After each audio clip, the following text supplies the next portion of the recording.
Beyond the worlds of men, beyond even the heavens, there exists a realm hidden from ordinary sight.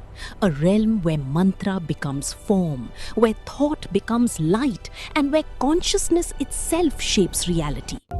As the sacred currents awakened, the cosmic clouds parted, revealing rivers of golden light and ancient geometries woven into the fabric of the sky.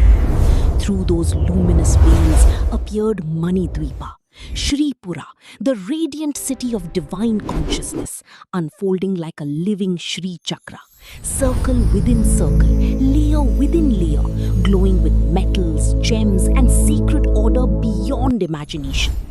At its center rested the Bindu, the still point around which existence itself revolves.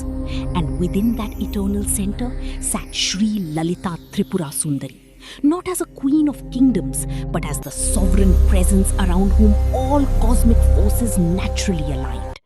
Around her gathered Brahma, Vishnu, Shiva, the Devas, Rishis, Matangi, Varahi, and the awakened Shakti Sena. Not an army born of conquest, but of conscious force, mantra, devotion, and divine purpose.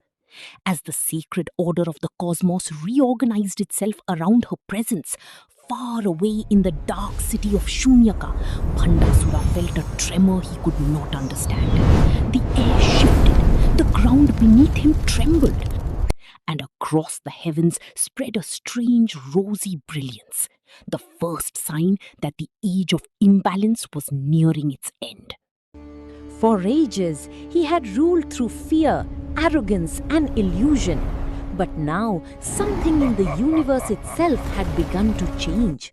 The air around him felt different. Even the silence of Shunyaka no longer carried the same obedience. Disturbed by a feeling he could not understand, Bhandasura summoned his commanders, Vishukra and Vishanga, and looked toward the trembling heavens as an unfamiliar unease slowly entered his heart.